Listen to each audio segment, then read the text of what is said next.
찍어서 나온 점수. 그 아이를 수업을 몇 개월을 이끌어보는데 애가 표정이 바뀌더라고요. 처음 수업할 때는 멍청하고 그런 거 있잖아요.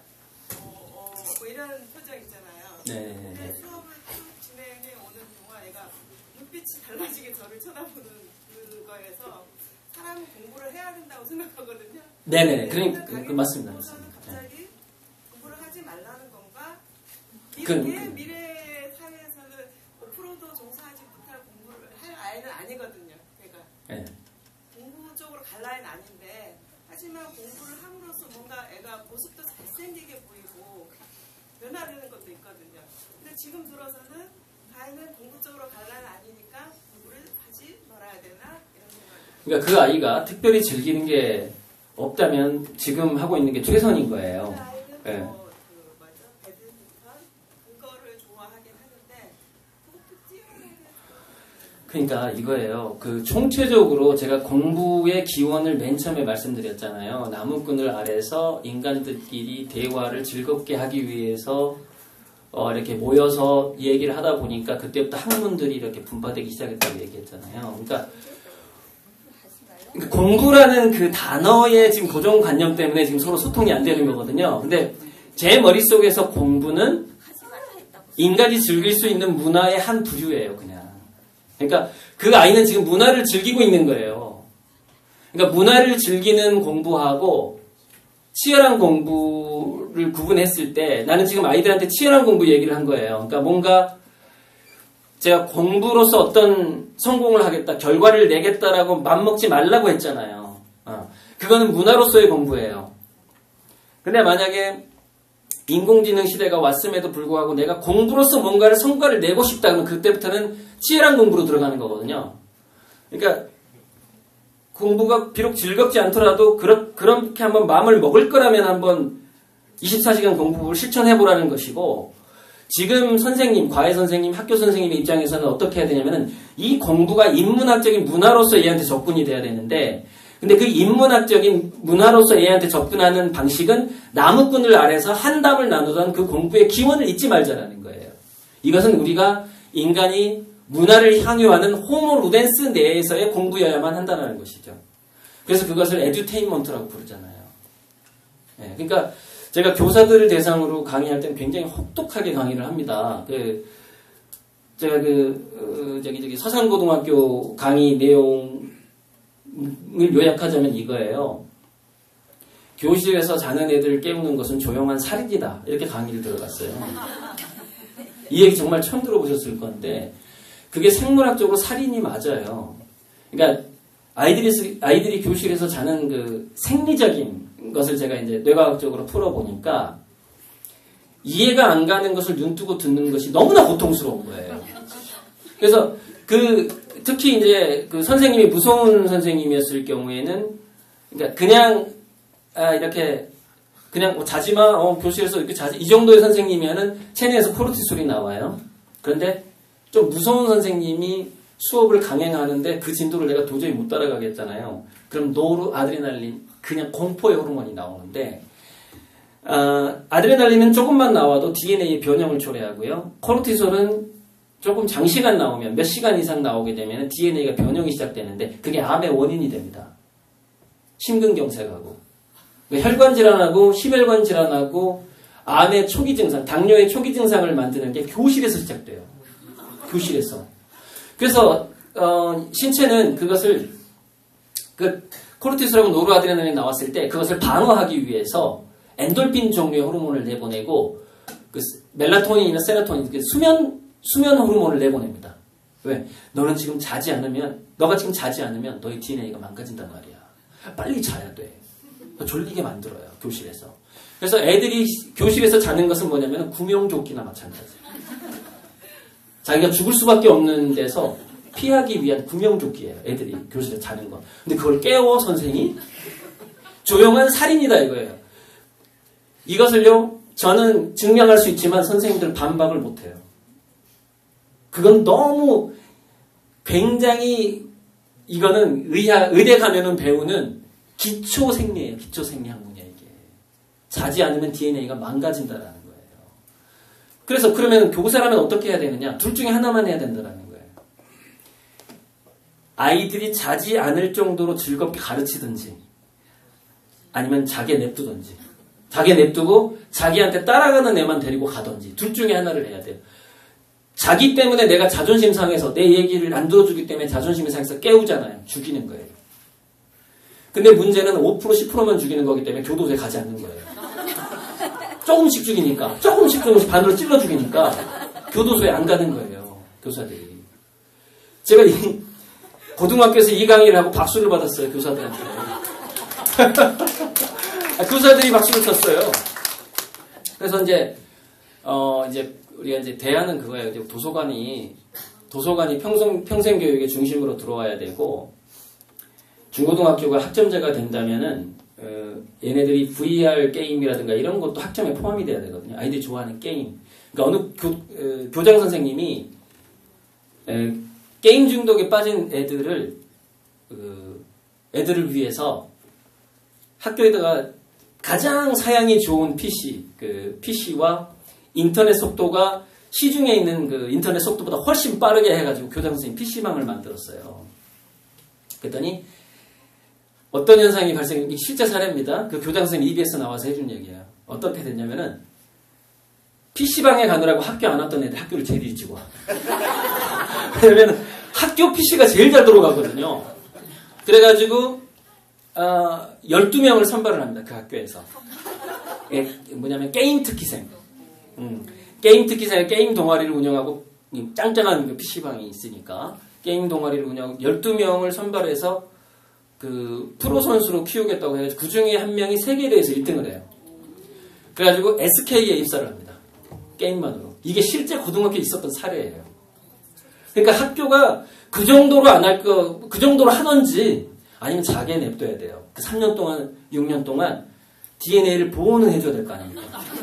그래야지 졸업하고 나서 더 건강하게 오래 살면서 뭔가 제2의 기회를 갖게 되잖아요.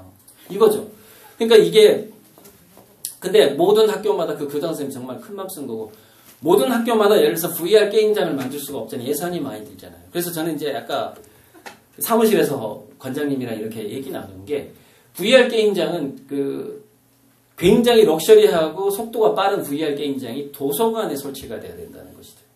그래서 시민들도 체험하고 학생들은 VR 게임을 하기 위해서 도서관에 와서 그것을 즐기고 가상현실로 아프리카 여행을 하고 해저 탐험을 하고 동굴 탐험을 하고 가상현실로 그것을 학교마다 설치하면 비싸니까 그래서 각 학교가 도서관으로 와서 돌아가면서 그래서 어른들도 그 야간에는 할 수 있고 주간에는 학생들이 와서 그런 영상 라이브러리 그 동영상 라이브러리를 충분히 즐기면서 학점을 따고 이런 식으로 도서관이 평생교육의 중심지가 되고 학교는 어떻게 돼야 될까요?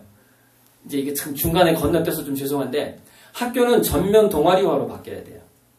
학교는 전면 동아리화가 되고 학제는 학점제로 가고 그렇게 해서 아이들이 정말 자기들이 공부할 거리를 설계하고 자기들이 책을 쓰고 논문을 쓰고 자기들이 그 교과서를 쓰고 그런 식으로 해야 된다고 해야지 돼요. 그래서 제가 그 공부법 책에도 두뇌사용 설명서에도 이제 뉴욕의 매트스쿨 얘기도 하고 그랬는데 거기는 교과서가 없는 학교거든요. 뭐냐면 교과서를 만드는 게 수업이에요.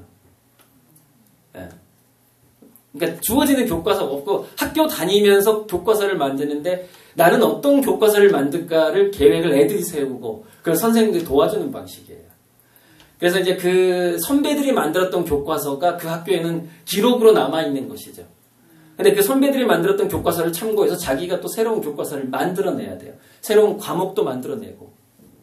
근데 매트스쿨에서 그렇게 했더니 또 이제 다시 명문대랑 연결되는데 명문대 합격률이 엄청나게 높아요.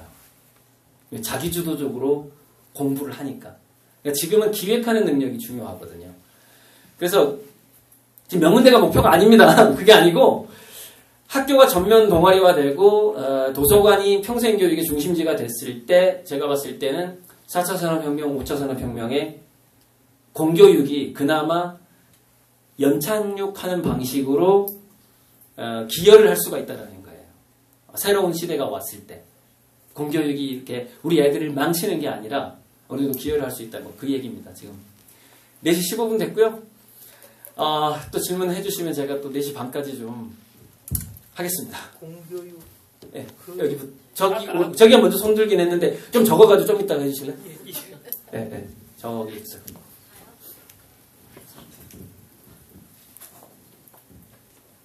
아까 섹타파에서 3가지 성인이 섹타파 나오는 경우 하나 말씀 안 해주셔가지고 초능력 이거는 저 최면 또 개인적인 궁금증인데요. 저 그 2가지로.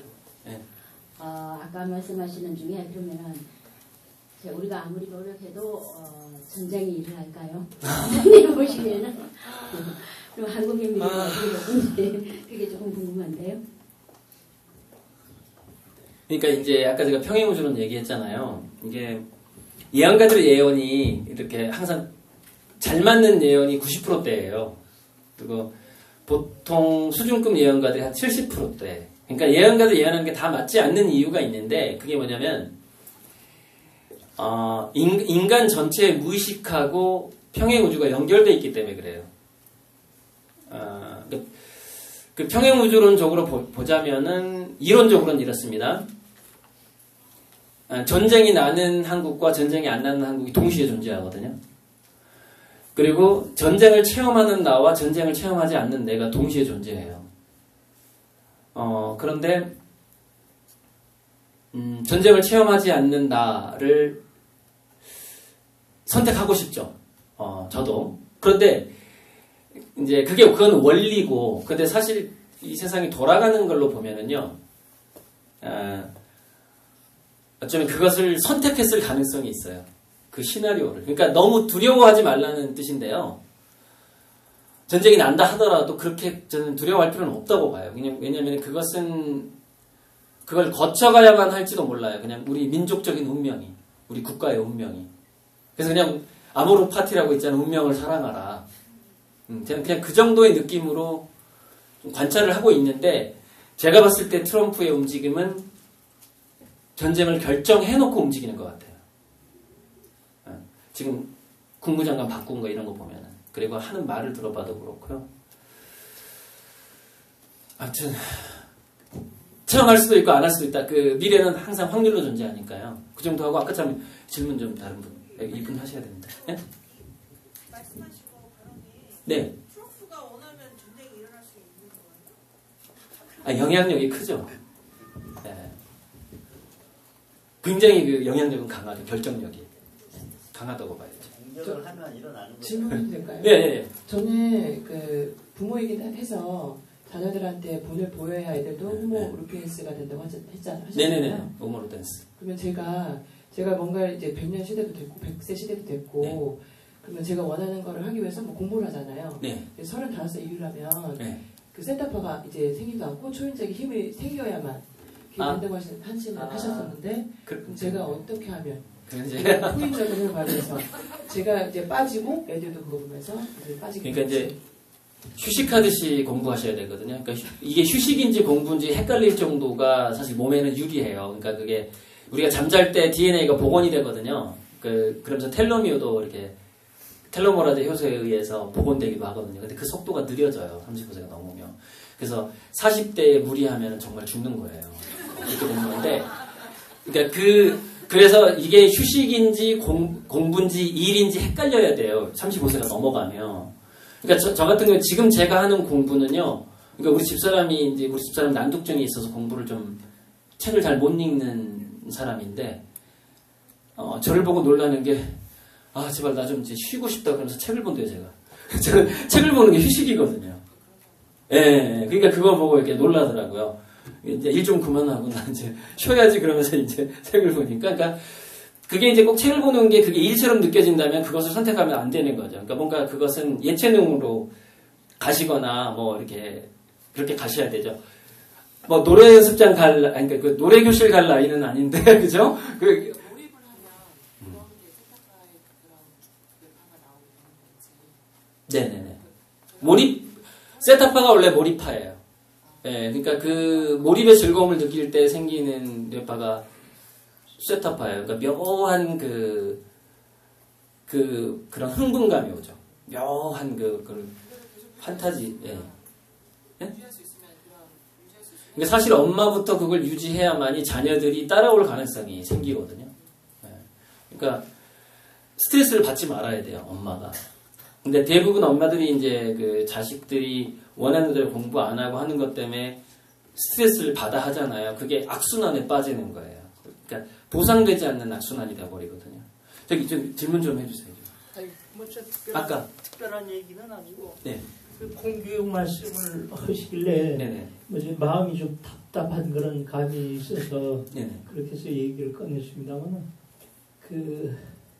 지금 뭐 작가님 말씀하시는 것들은 상당히 참 그 이상적이고 앞으로 우리가 그 반드시 가야 할 길을 말씀하시는 건 네네. 이해를 합니다만은 지금 그 행정적으로 교육 행정적으로 지금 작가님 말씀하시는 대로 그 아이들 자녀들 교육했다가는 뭐 진학도 못 시키고 엉뚱한 방향으로 진로가 될 그런 확률도 있고 해서 뭐 저는 뭐 아이들 이제 다 커버렸습니다만은 지금 아이들 키우는 그런 그 부모 입장에서는 상당히 그런 것들이 어려울 것으로 그렇게 생각이 돼서 저는 갑갑한 심정에서 말을 꺼냈습니다. 그러니까 이런 질문 항상 나올 거 아닙니까? 제가 정말 5년 동안 들었던 질문 아닙니까?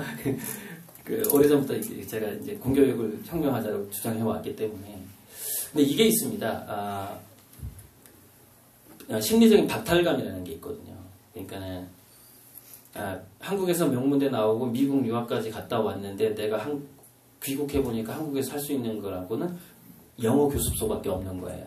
지금 그런 상황들이 많이 있어요. 그런데 이제 이게 의대 진학을 희망하는 학생을 상담할 때 그 딜레마가 꼭 나오거든요. 뭐냐면은 의대가 6년 과정이잖아요. 근데 부모들은 이런 전략을 씁니다. 일단 의대 가서 의사 돼서 물론 내가 너한테 병원을 차려줄 만한 돈은 없지만 의사 가서 뭐 보건소에라도 근무하고 그렇게 하다가 또 대학교에서 부전공으로 무슨 생물학을 한다든지 뭘 한다든지 사실 의대 공부하면서 부전공 공부하기 쉽지 않잖아요.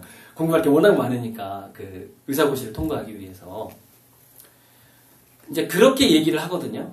근데 이제 반면에 이런 것도 있다라고 보시면 되거든요. 6년이라는 시간이 짧은 시간이라는 거예요. 이거예요. 기회비용의 문제인데 그러니까 의대를 나와서 의사가 될 확률도 줄어들었을 뿐만 아니라 고용될 확률도 줄어들었고요.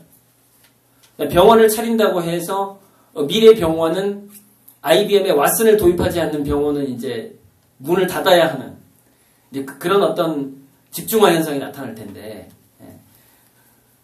병원을 어떤 대도시 중심가에 7층짜리 병원을 세워줄 만한 재산도 없는 부모가 전략을 그렇게 세운다는 거죠. 일단 의사 되고 이 전략이요. 옛날엔 통했다니까요.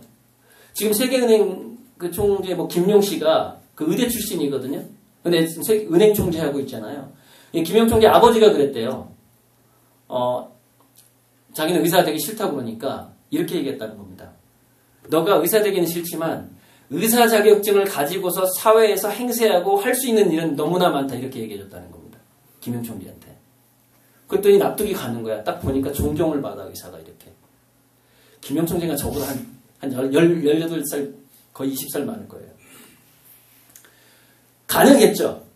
그러나 지금은 그 아이가 의대를 안 가고 6년 동안 아예 대학을 안 가고 그냥 세계 여행을 했다고 칩시다. 그 돈으로.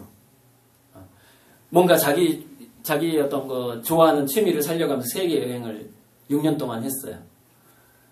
그러면 그게 두 가지가 4차 산업혁명 이제 호모 루덴스 시대로 오고 인공지능 의사는 직접 수술을 할 정도로 지금 발달을 하고 있어요. 그럼 그 아이들의 6년 공부한 이후에 4년 후 또는 14년 후가 어떻게 바뀌어 있을 거냐 이거죠. 그럼 사람이 의대 공부하는 시간에 세계 여행을 하면 배우는 게 하나도 없나요? 그게 아니거든요.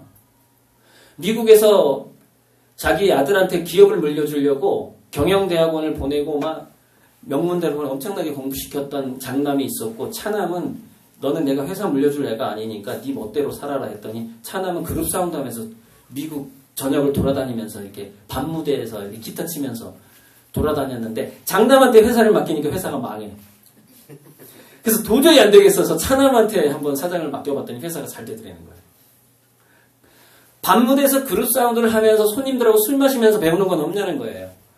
꼭 의대에 가서 의술을 배워야만 배우는 거고 또 돌아다니는 건 밤에 술만 마셔도 손님들하고 술만 마셔도 배울 수 있는 것. 근데 자 밤에 술 마시면서 배울 수 있는 것이 30년 후에 더 유용하게 쓰일 것이냐, 의대에 가서 의술을 배우는 것이 30년 후에 더 유용하게 쓰일 것이냐, 여기에 자신 있냐고요. 의대를 적극적으로 미는 부모님들 자신이 없다라는 거죠. 거기에는.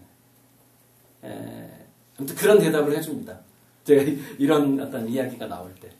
의대 갈 수 있는 능력이 있는 정도 되면은 의대 가는 게 낫지 않을까요? 물론이죠.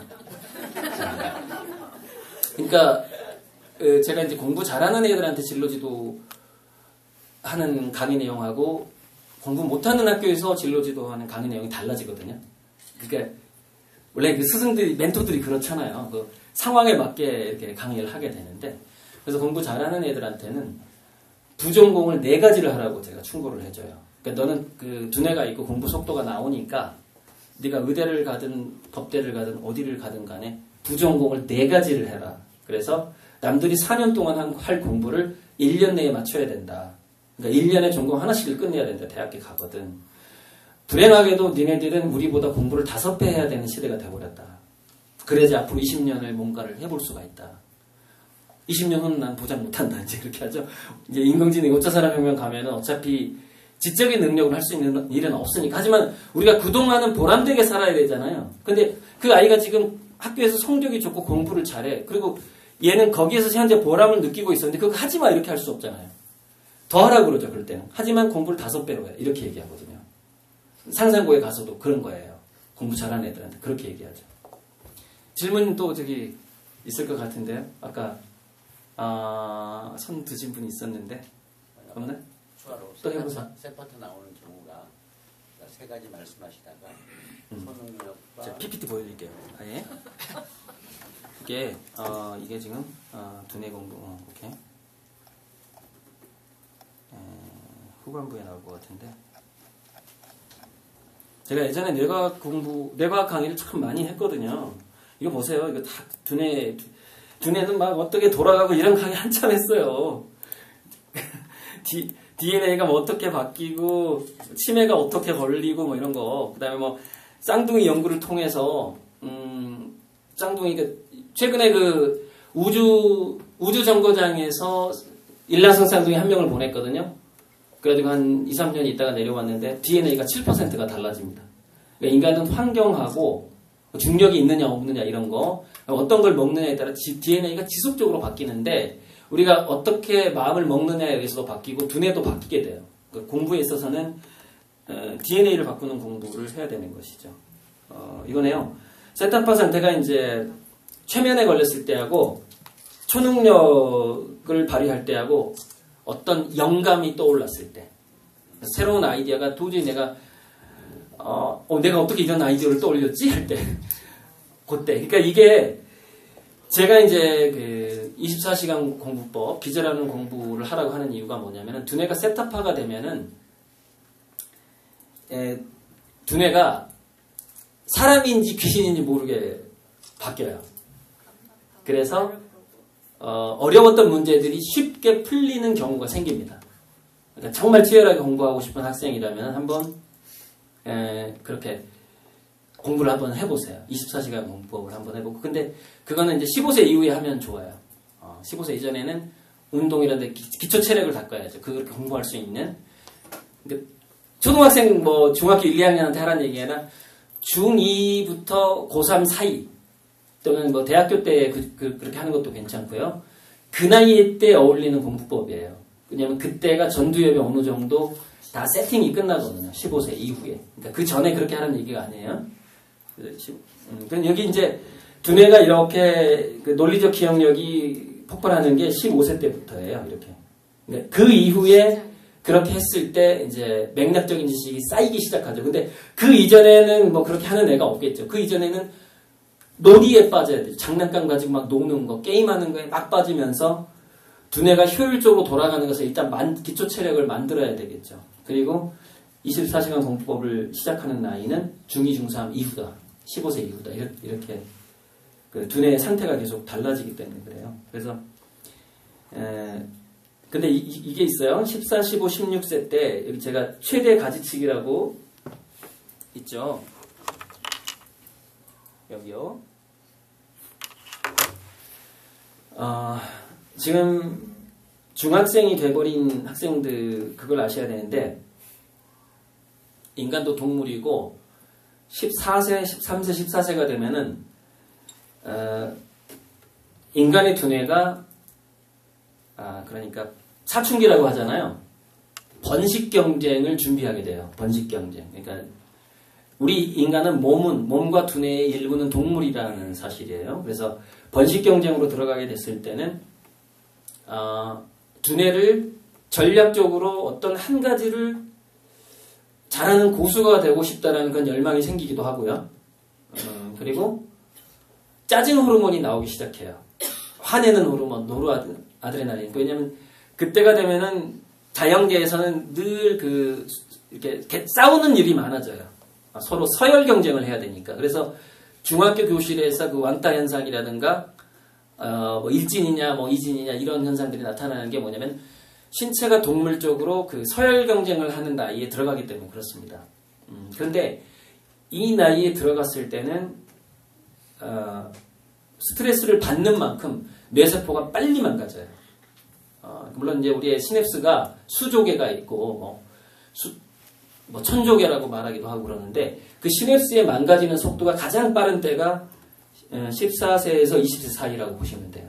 늙어가는 거죠. 그때가 이제 그 이후에는 늙어가는 거고 그때 최대 분열했던 그 전까지 최대 분열했던 그 시냅스가 막 가지치기를 들어가는데 조사해 보니까는 시신경 쪽에 그 뉴런, 시신경과 연결된 뉴런을 보니까는 뉴런에서 시냅스가 망가지는 속도를 보니까 1초에 5,000개씩 사라지더라는 거예요.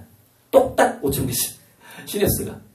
그러니까는 14, 15, 16세 때 제가 공부를 할 거면 즐겁게 몰입해서 하라고 하는 이유가 뭐냐면은 공부를 스트레스를 받아가면서 하면은 지속적으로 지능을 망가뜨리면서 공부를 하게 되는 결과가 오게 됩니다. 그래서 공부를 열심히 하는데 고이고삼 갈수록 성적이 떨어져요. 왜? 두뇌가 계속 망가지고 있기 때문에 그렇습니다. 그 나이 때. 그러니까 이런 거죠. 이런 게 좋아요. 이 나이 때 공부를 한번 제대로 하려면은 내가 스트레스를 받고 있는 건지조차 모르도록 해야 돼요. 그러니까 그게 뭐냐면 그냥 기계적으로 해야 된다는 거예요, 이게. 그러니까 이걸 그냥 자기 삶으로 받아들여야 돼. 받아들이고서 그냥 24시간 나는 그냥 이걸 하는 거야. 이게 내 운명이야. 이렇게 하면은 스트레스를 덜 받거든요. 그러면 시냅스를 망가뜨리는 아드레날린류의 호르몬이 두뇌에서 덜 나오게 돼요. 근데 누가 옆에서 막 부담을 줘 이렇게. 야, 이성적 가지고 스카이 되겠어? 막 이런 이야기들이 막 들려오고. 내 사촌 보니까 막 머리가 좋아가지고 공부를 막 잘해. 이걸 막 의식하잖아요. 그걸 의식한다는 게 뭔지 아세요? 아직 공부하다가 기절하는 경지로 안 들어간 거예요. 공부하다 기절하는 경지로 들어가면은요, 자기 몸을 이렇게 학교 가 걸어 다니는 거, 공부하는 거, 그것을 감당하느라고 힘들어요. 무슨 얘기냐면, 옆에 사람을 의식조차 못하게 돼요. 완벽하게 자기 자신의 몸과 마치 이제 그거는 그 수행 상태, 무술 수련 상태로 들어가는 거랑 비슷해요. 거기 뭐 누구랑 비교하는 것도 없어요. 완벽하게 자기하고 이 책하고 그 내용하고 개념적하고 이런 것들하고 막 노는 상태가 돼요. 그렇게 24시간 공부법으로 들어가게 되면. 그러면 오히려 스트레스가 줄어들게 돼요. 그러니까 시냅스가 망가지는 속도가 느려져요. 그러니까 고등학생이 돼버리면은 누가 먼저 두뇌가 먼저 망가지느냐의 게임이에요. 그러니까 나는 내 시냅스를 유지하면서 강화시키는 방식으로 가야 되는 것이죠. 근데 여러분 뉴런과 뉴런 사이에 연결시켜주는 시냅스가 하는 역할이 뭐냐면은 융통성과 창의성을 만들어주는 역할을 하게 됩니다. 그걸요. 그래서 장하성, 장하준 형제가 있잖아요.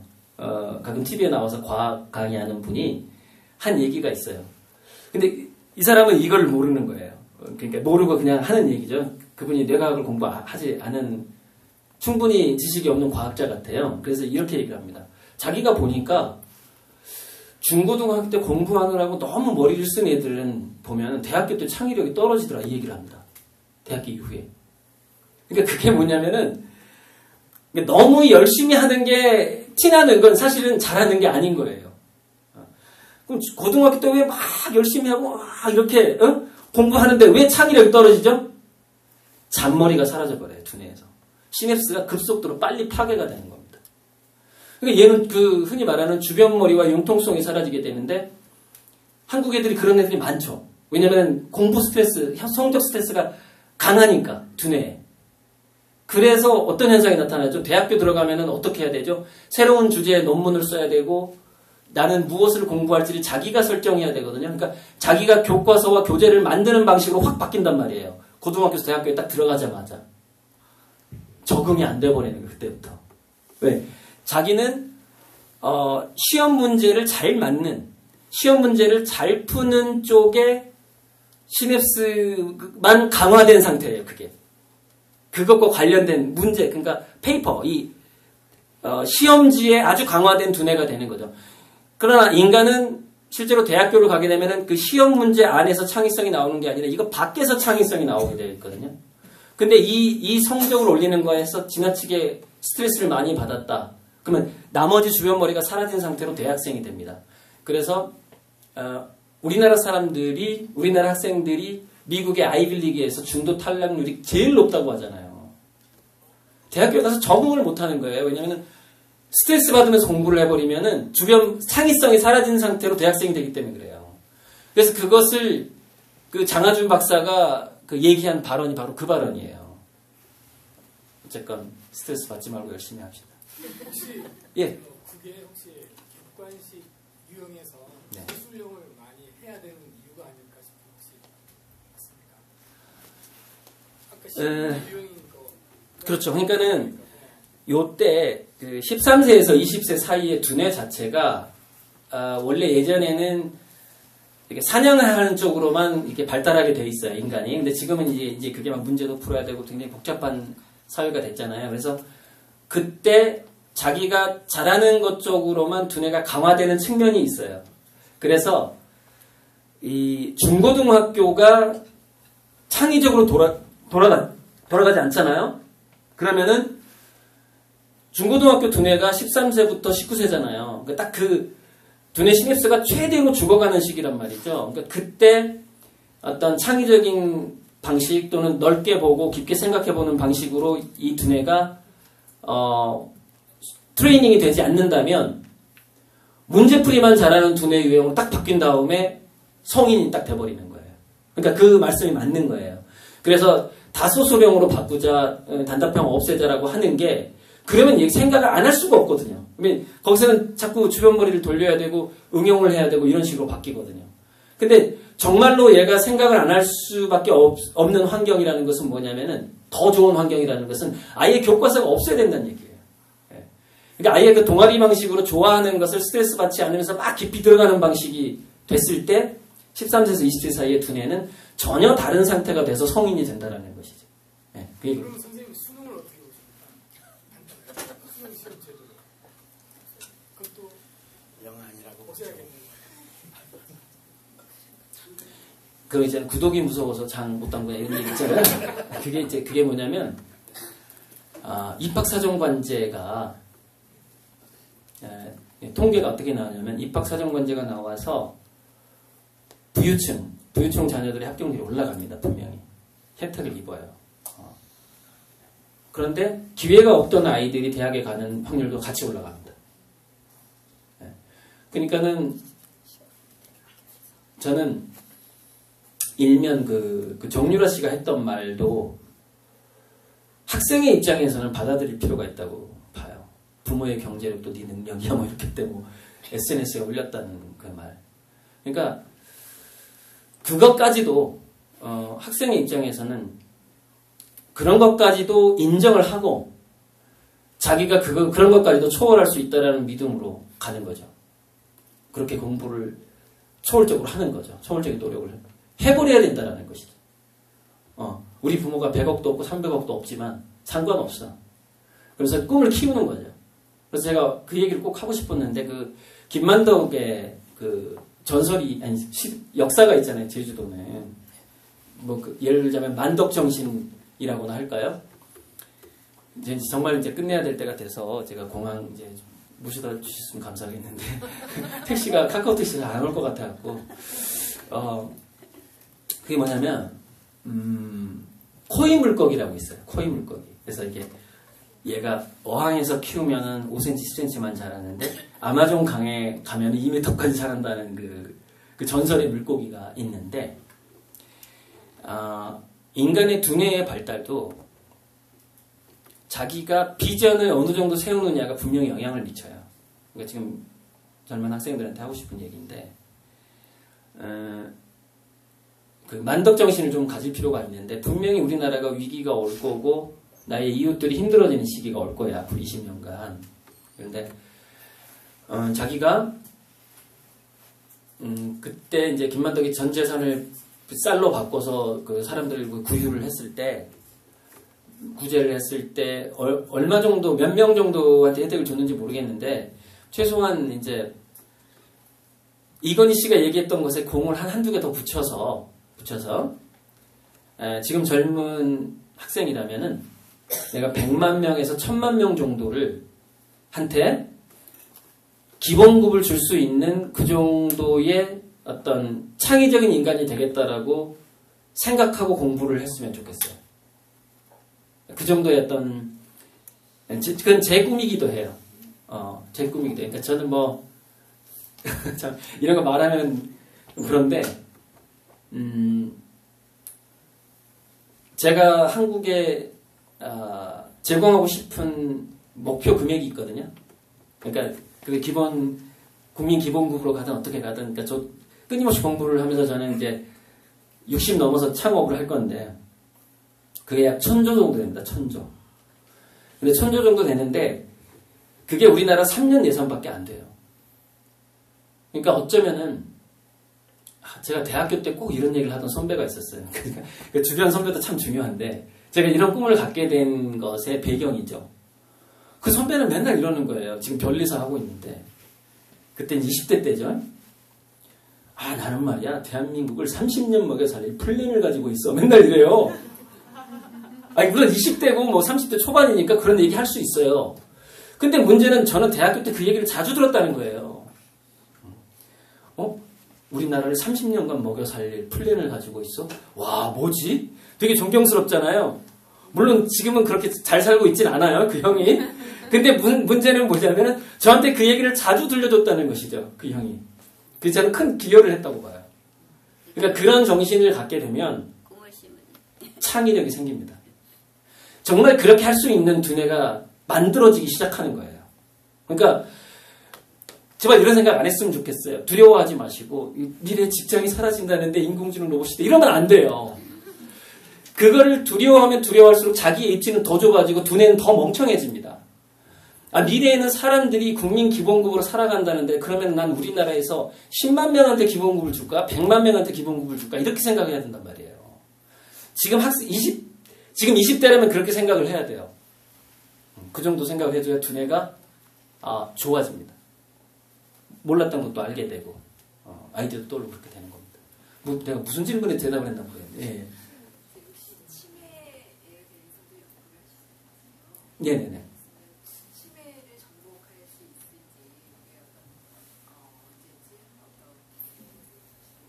언제쯤 그러니까 항상 두 가지가 있는데 과학기술이 치매를 정복하는 시대, 그러니까 의료의 발달에 대해서 이제 제 PPT에 쭉 있어요. 제가 그 삼성 바이오에 가서 했던 그 강의 내용이 있습니다. 그 부분의 의료의 미래에 대해서. 근데 지금, 지구상에 이제 그 WHO의 질병으로 등록된 게 약 1만 3천 개 정도가 돼요. 근데 그 질병 중에서 인류가 이걸 치료할 수 있다라고 보는 게 4%밖에 안 됩니다. 그러니까 지구상의 13,000개 질병 중에서 96%를 인간이 치료할 수가 없어요. 지금 현재 치매가 그 중에 하나예요. 치매도 그 중에 하나인데, 그래서 이거를 이제 과학기술이나 외부에서 들어가는 물질로 치료될 수 있으려면 이게 20년이 걸릴지 30년이 걸릴지 좀 알 수는 없는데, 그걸 성공하는 실험들은 많이 나오고 있어요. 그러니까 두뇌에서 뭐 베타 아밀로이드 단백질이니까 그거를 용해시켜주는 뭐 그런 물질을 동물 실험에 성공했다 뭐 이런 얘기들은 나오고 있어요. 근데 그게 저렴하게 그러니까 뭐 내가 1억을 줘야지 그 주사를 맞을 수 있는 게 10만 원으로 다운되는 시간이 중요한 거거든요. 신약이라는 건 다 그래요. 가격이 다운되는 게 중요한 거지. 그게 지금 개발된 게 중요한 게 아니에요. 그래서 그게 가격이 다운되는 시점까지 계산한다면 30년이 걸릴 수도 있거든요. 그러니까 지금은 치매 예방은 능동적으로 그 예체능이라든가 취미라든가 그 다음에 독서나 치매 예방을 위한 영어 공부, 외국어 공부라든가 그런 방법밖에 없는 건데, 여기서 혈관성 치매가 있고 이제 베타 아밀로이드 치매가 있는데 혈관성 치매의 주요 원인은 스트레스고요. 베타 아밀로이드 그 알츠하이머 치매의 원인은 우울증이에요. 그러니까 두뇌를 우울하게 놔두면 안 되거든요. 그러니까 그 국민 기본급을 인문학적으로 철학적으로 연구하는 사람들이 우리 인간이 우울해지지 않으려면은 친구가 필요하잖아요. 이렇게 소통이 필요하잖아요. 그래서 국민 기본급이 주어질 수 있는 명분. 왜 인간은 태어나자마자 80만 원씩 100만 원씩 받아야 되느냐? 그 명분을 찾다가 쭉 찾아보니까 한 가지 강력한 명분이 나오더래요. 누군가의 친구가 되어주기 때문이라는 거예요. 관계. 그러니까 인간과 인간이 관계하는 것의 가치가 그 정도가 있다라는 거예요. 그 한 달에 80만 원, 100만 원의 가치가 있다라는 거예요. 그 관계 자체가. 왜 그 사람을 우울하지 않게 우리가 해줄 의무가 있다라는 거예요. 그러니까 우리 사회가 우리 이웃들이 우울하지 않게 해주는 습관, 그런 것들이 저는 지금 시작해야 된다고 생각을 하고, 그렇게 되면은 국민 기본급 사회가 더 빨리 온다고 봐요. 자살률도 줄어들 것이고. 그러니까 우울하지 마시고 스트레스 받지 마시고 예체능 하시고 운동하시고 혈관에 좋은 그 음식 그렇죠? 그런 거 많이 잡수시고. 이상입니다. 지금까지 말씀 나누고 해주신 우리 조영훈 박사님 큰 박수로